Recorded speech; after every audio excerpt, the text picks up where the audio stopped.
मराठी, ते धडक ते धडक. नमस्कार, मी सुषमा जोशी आणि आपण पाहताय जिओ मराठी न्यूज आटपाडी.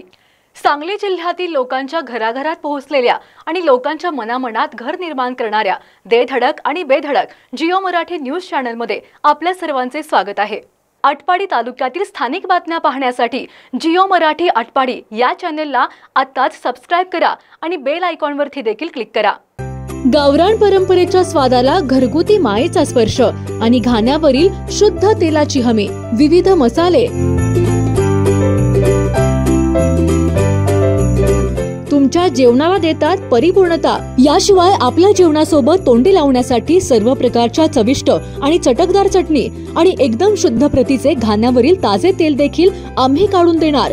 तर आमच्याकडे विविध प्रकारच्या शेवया देखील खवय्यांचा आनंद द्विगुणितच करणार. महात्मा गांधी विद्या मंदिर समोर विट्याचा राजा कॉर्नर येथे आजच या आणि अनुभवा ओम श्री गुरुमाऊलीची झणझणीत दर्जेदार चव. ओम श्री गुरुमाऊली स्पेशल चटणी, ड्रायफ्रुट्स अँड मसाले, चव जी कायम लक्षात राहील. संपर्क आपल्या स्क्रीनवर. आटपाडी तालुक्यातील स्वतंत्रपूर खुला वसाहतीत भव्य वृक्षारोपण उपक्रम पार पडलाय. 54 एकर क्षेत्रात तब्बल 16,000 झाडांच्या वृक्षारोपणाचा हरित संकल्प सुरू करण्यात आलाय. जतचे आमदार गोपीचंद पडळकर यांच्या प्रमुख उपस्थितीत या हरित संकल्पाला सुरुवात झाली आहे. वृक्षारोपणाच्या माध्यमातून कैदी बांधवांचा समाजाशी एकरूप होण्याचा प्रयत्न सुरू आहे.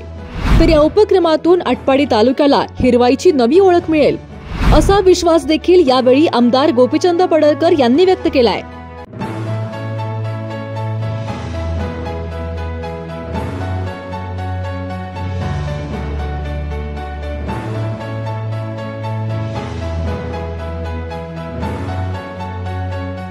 देशातील एकमेव खुली वसाहत म्हणजे स्वतंत्रपूर असून ती तब्बल 64 एकर क्षेत्रफळावर विस्तारलेली आहे. चांगली वर्तणूक असलेल्या जन्मठेपेच्या कैद्यांना सहकुटुंब येथे राहण्याची संधी मिळते. या वसाहतीत आमदार गोपीचंद पडळकर यांच्या हस्ते भव्य वृक्षारोपण उपक्रम पार पडला. यावेळी आमदार पडळकर यांनी पर्यावरण संरक्षणासाठी वृक्ष लागवड हा सर्वात परिणामकारक मार्ग असून कैदी बांधवांनी या माध्यमातून समाजाशी पुन्हा एकरूप होण्याचा स्तुत्य प्रयत्न केला आहे. या उपक्रमातून आटपाडी तालुक्याला हिरवाईची नवी ओळख मिळेल असा विश्वास जत विधानसभा मतदारसंघाचे आमदार गोपीचंद पडळकर यांनी व्यक्त केलाय.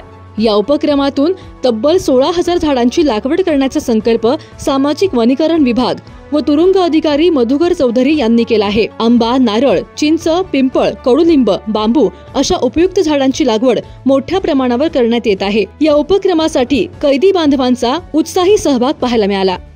जिओ मराठी, ते धडक ते धडक.